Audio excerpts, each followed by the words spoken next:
Assalamualaikum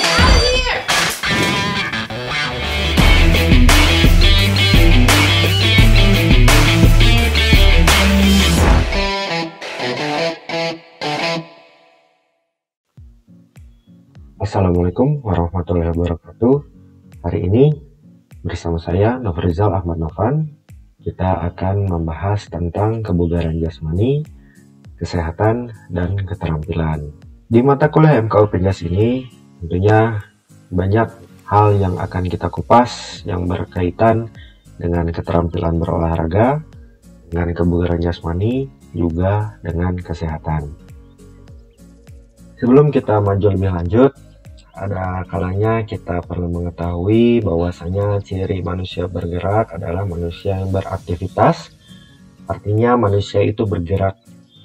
Di tubuh manusia telah berevolusi selama jutaan tahun menjadi organisme kompleks yang mampu melakukan berbagai tugas, mulai dari menggunakan kelompok otot besar untuk berjalan, berlari, atau memanjat, hingga melakukan tindakan terperinci yang melibatkan ketangkasan manual yang baik.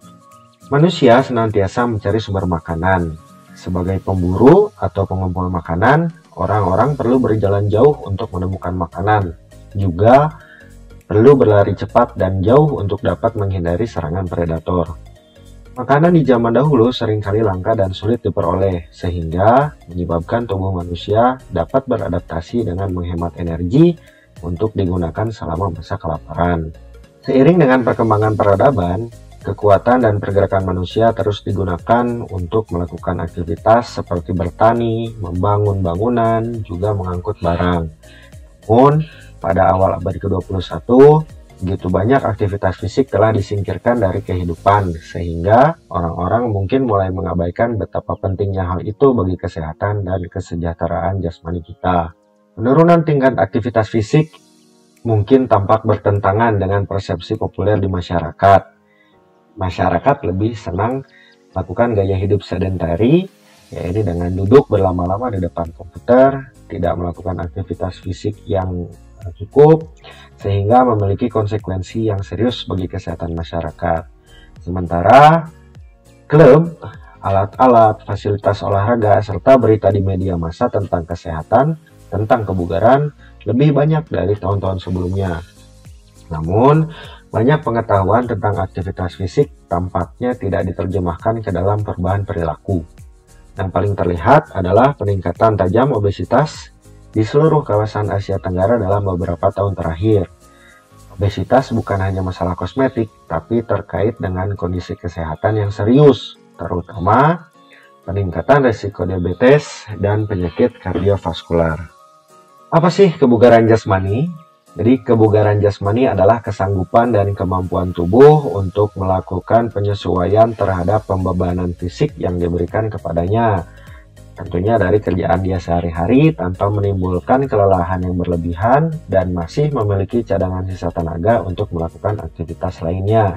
Sedangkan menurut ahli pendidikan jasmani, kebugaran jasmani merupakan kondisi yang mencerminkan kemampuan seseorang untuk melakukan tugas dengan produktif tanpa mengalami kelelahan yang berarti. Setiap orang membutuhkan kebugaran jasmani yang baik agar dapat melaksanakan pekerjaan dengan efektif dan efisien tanpa mengalami kelelahan. Ada 4 komponen yang menentukan kebugaran jasmani. Yang pertama adalah daya tahan kardiovaskular atau jantung, paru, dan peredaran darah. Lalu ada komposisi tubuh, ada kekuatan dan daya tahan otot, serta kelenturan sendi dan otot. Derajat kebugaran jasmani seseorang sangat menentukan kemampuan fisiknya dalam melaksanakan tugasnya sehari-hari. Semakin tinggi derajat kebugaran jasmani seseorang, maka makin tinggi pula kemampuan kerja fisiknya. Lalu kita bahas tentang aktivitas jasmani atau aktivitas fisik yang disebut di bahasa Inggrisnya ini physical activity. Jadi apa sih aktivitas fisik itu? Jadi aktivitas fisik itu adalah kekuatan apapun yang diberikan oleh otot rangka yang menghasilkan pengeluaran energi di atas tingkat istirahat. Definisi yang luas ini berarti bahwa hampir semua jenis aktivitas fisik itu menarik, termasuk berjalan kaki atau bersepeda untuk transportasi sehari-hari, menari, melakukan permainan-permainan dan hiburan tradisional, berkebun, melakukan pekerjaan rumah, serta berolahraga. Olahraga biasanya melibatkan suatu bentuk kompetisi, dan latihan fisik biasanya dilakukan untuk meningkatkan kebugaran dan kesehatan. Yang tentunya beban fisiknya itu lebih tinggi di atas tingkat istirahat, sehingga sedikit menimbulkan kelelahan. Kita masuk ke klasifikasi level aktivitas fisik. Aktivitas fisik dapat sangat bervariasi dalam intensitas, yakni jumlah usaha yang dilakukan oleh seorang individu. Intensitas bervariasi menurut jenis aktivitas dan kapasitas individu tersebut. Klasifikasi aktivitas fisik berdasarkan kebutuhan energi terbagi atas aktivitas fisik yang ringan, yang sedang, dan yang berat.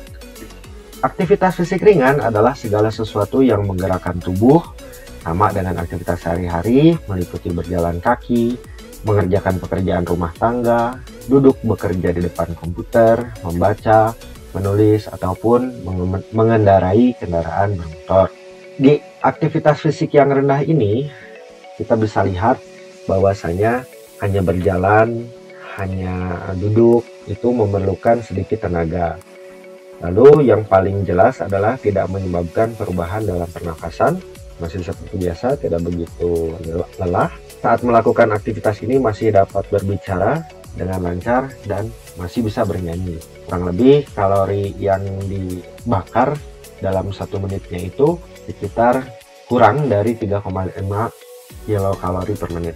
Sedangkan aktivitas sedang merupakan kegiatan yang membutuhkan gerakan otot yang terus-menerus dengan intensitas ringan seperti bersepeda, lari kecil atau jogging, dan jalan cepat. Untuk orang yang lebih aktif dan bugar, jalan cepat atau jogging merupakan aktivitas fisik dengan intensitas sedang. Sebagian besar rekomendasi kesehatan masyarakat tentang aktivitas fisik berfokus pada aktivitas dengan intensitas setidaknya sedang. Pada aktivitas ini, tubuh sedikit berkeringat, lalu denyut jantung dan frekuensi nafas itu menjadi lebih cepat dari biasanya. Tetap dapat berbicara tapi tidak sanggup kalau harus sambil bernyanyi. Dengan energi yang dibakar itu sekitar 3,5 sampai 7 kilokalori per menit. Lalu, aktivitas fisik berat merupakan pergerakan tubuh yang memerlukan banyak gerakan otot dan pembakaran kalori yang besar, meliputi kegiatan seperti berenang, naik gunung, dan angkat beban. Di sini memungkinkan orang untuk bekerja hingga berkeringat dan menjadi kehabisan napas. Biasanya melibatkan olahraga atau latihan fisik, misalnya lari atau bersepeda cepat. Pada aktivitas ini, tubuh mengeluarkan banyak sekali keringat, bahkan sampai basah berpeluh-peluh ya. Frekuensi denyut jantung dan nafas sampai terengah-engah, sampai kesulitan sekali bernafas. Tentunya jangankan untuk berbicara, untuk menarik nafas pun sudah kesulitan. Energi yang dibakar itu lebih dari 7 kilokalori per menit. Nah teman-teman, ketika kita mengukur intensitas aktivitas fisik kita secara sederhana, kita dapat melihat dari indikator-indikator ini. Apakah aktivitas kita ringan, sedang, atau berat? Jadi di sini bisa dilihat indikator-indikator klasifikasi level aktivitas fisik dari apa yang kita rasakan. Untuk pengukurannya nanti kita akan pelajari di pertemuan-pertemuan selanjutnya. Ya, ini mengukur intensitas aktivitas fisik kita seperti apa. Tapi untuk sekarang secara umum kita bisa melihat saja dari indikator-indikator yang kita rasakan. Selanjutnya, apa sih yang seharusnya kita lakukan di umur kita sekarang? Aktivitas-aktivitas apa saja yang direkomendasikan? Di sini mulai dari anak-anak itu jalan sehari-hari ke sekolah, lalu ada 3 sampai 4 aktivitas bermain, lalu di akhir minggu ada jalan-jalan, lalu pergi ke taman, naik sepeda. Untuk mahasiswa ada di sini itu harusnya jalan dari kampus, dari rumah ke kampus gitu ya, atau bersepeda. Tapi mungkin yang jaraknya jauh juga kesulitan juga gitu. Nanti aktivitasnya akan menjadi aktivitas dengan intensitas tinggi.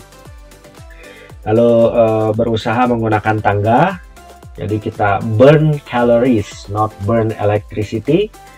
Instead of using elevator, daripada pakai lift, jadi kita pakai tangga. Lalu ada latihan sekitar 2-3 kali seminggu, latihan ke gym, berenang, lalu di akhir minggu itu melakukan aktivitas-aktivitas olahraga. Silahkan dilihat, ini yang direkomendasikan untuk umur-umur tertentu dalam melakukan aktivitas fisik. Mengapa aktivitas fisik penting untuk kesehatan? Aktivitas fisik merupakan masalah kesehatan yang kritis karena aktivitas fisik yang memadai penting untuk banyak aspek kesehatan. Dan sedikit orang yang berpartisipasi dalam peningkatan kesehatan secara teratur dalam aktivitas fisik. Di sini kita bisa lihat bahwasanya aktivitas fisik memiliki efek menguntungkan yang besar pada kebanyakan penyakit kronis. Aktivitas fisik juga membantu mencegah stroke dan meningkatkan banyak faktor risiko cardiovascular disease, termasuk tekanan darah tinggi, kolesterol. Obesitas terjadi ketika asupan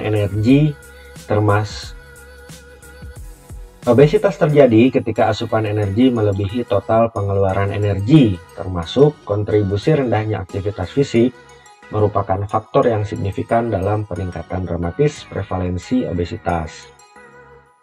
Aktivitas fisik dengan intensitas sedang dan kuat mengurangi resiko diabetes tipe 2, tetapi harus dilakukan secara teratur. Resiko kanker usus bagi orang yang aktif itu sekitar 40% lebih rendah.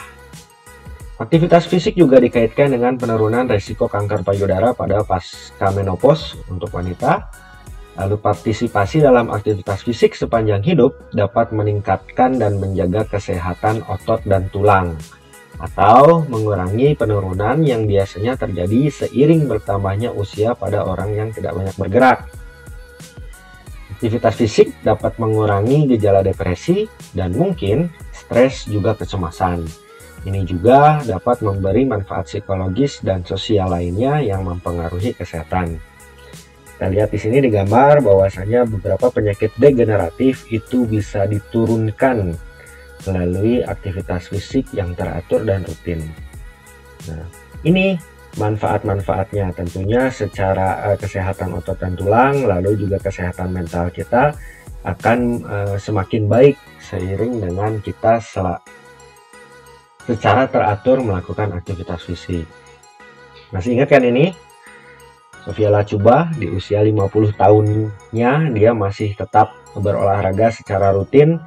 Tentunya itu juga membuat awet muda. Juga ada selebgram yang kemarin sempat viral di usia 50 tahun. Dia masih terlihat lebih muda bahkan dari anaknya. Ini salah satu dan beberapa lain hal mengapa aktivitas fisik penting untuk kesehatan.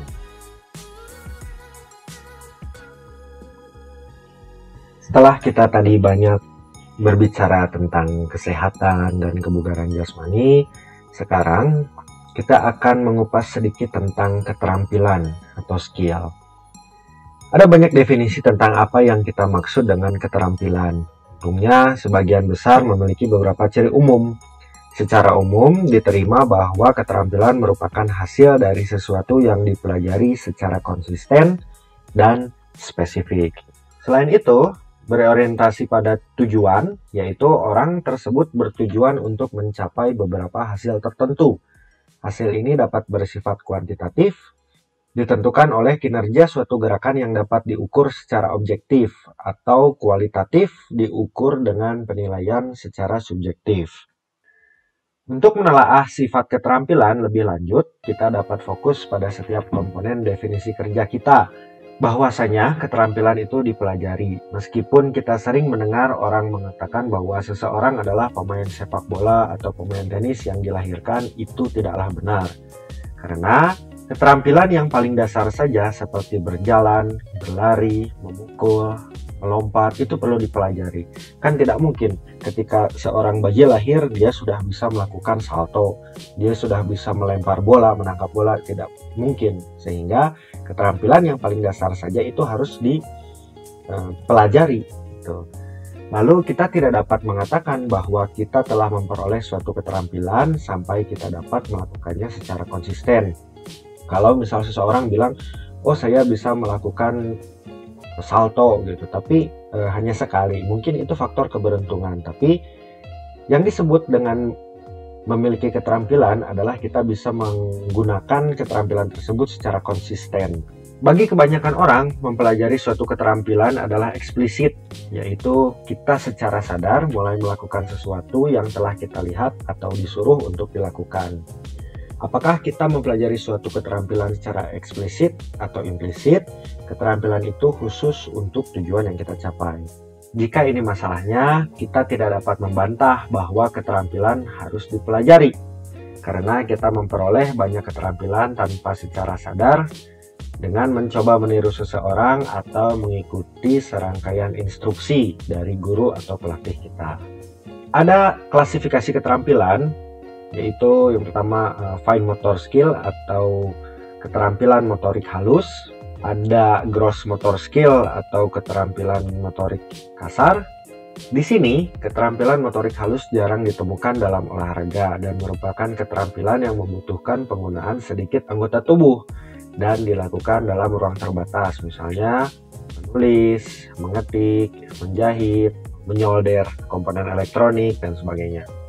Di sisi lain, kebanyakan keterampilan olahraga adalah keterampilan motorik kasar atau gross motor skill.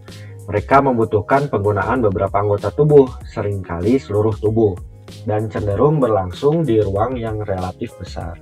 Terlepas dari kenyataan bahwa keterampilan olahraga adalah keterampilan motorik kasar, banyak juga penelitian yang telah ditulis tentang perolehan keterampilan itu berasal dari penggunaan keterampilan motorik halus. Lalu ada keterampilan diskrit, serial, dan kontinu. Keterampilan diskrit adalah keterampilan yang memiliki awal dan akhir yang jelas, seperti tendangan dalam sepak bola atau lemparan dalam olahraga apapun.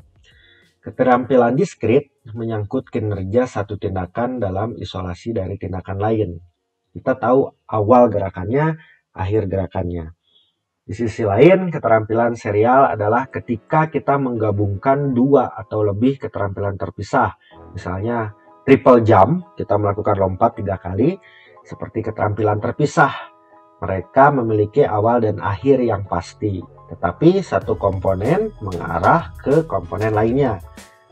Atau seperti gerakan senam, terutama senam lantai, roll depan, roll belakang, adalah contoh keterampilan serial. Lalu ada keterampilan continuous yang tidak memiliki awal atau akhir yang dapat dikenali. Jadi ini samar. Orang tersebut dapat memulai atau berhenti saat mereka memilih gerakan itu. Contoh keterampilan yang continuous adalah berlari, berjalan, mendayung, dan berenang. Selanjutnya, kalau tadi keterampilan, di sini ada kemampuan. Kata kemampuan digunakan dalam bahasa sehari-hari untuk menggambarkan keterampilan yang kita miliki atau seberapa baik kita dapat melakukan suatu keterampilan. Juga kita dapat mengatakan bahwa seseorang memiliki kemampuan untuk melakukan tugas tertentu atau bahwa orang lain memiliki kemampuan hebat dalam aktivitas tertentu. Namun, kata kemampuan digunakan dalam psikologi dengan cara yang persis sama, tetapi juga digunakan dalam psikologi untuk menggambarkan tindakan bawaan dasar yang mendasari kinerja seseorang itu terampil. Apalagi jumlah dan jenis kemampuan yang kita miliki ditentukan secara genetik. Kita secara alami memperoleh kemampuan ini saat kita berkembang, meskipun kemampuan itu dapat ditingkatkan dengan latihan.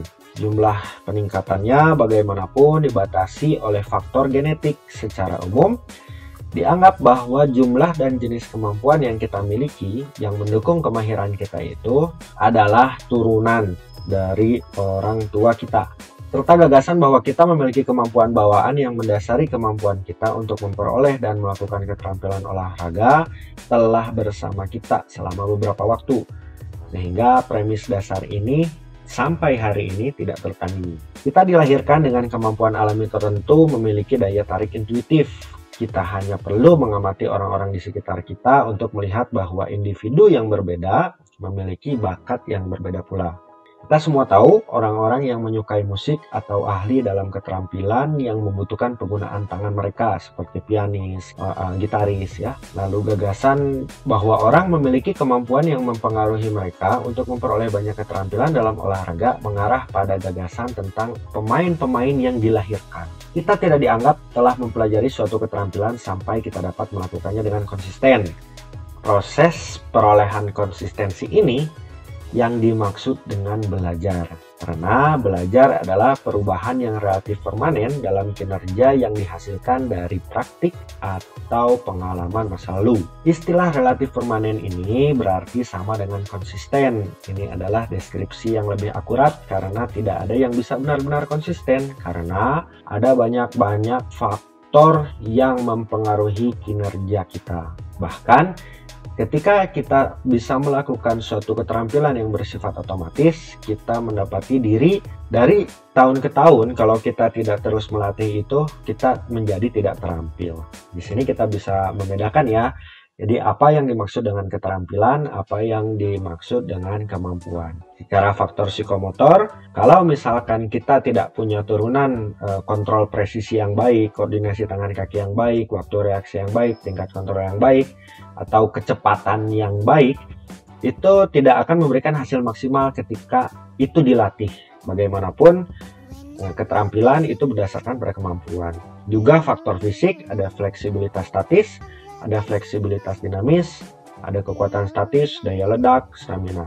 Kadang tenaga kita dengan teman kita atau satu sama dengan satu dan yang lain itu kadang-kadang berbeda. Ada yang tenaganya besar, ada yang daya ledaknya besar, ada yang lemah lembut dan sebagainya. Itu karena dipengaruhi oleh faktor genetik. Tidak semata-mata dengan dilatih itu bisa hasilnya maksimal. Itu saja yang bisa kita bahas hari ini. Untuk tugas, diskusi, dan lainnya akan saya informasikan selanjutnya melalui learning management system yang kita miliki. Untuk itu, saya pamit undur diri. Terima kasih atas perhatiannya. Billahi taufik wal hidayah. Wassalamualaikum warahmatullahi wabarakatuh.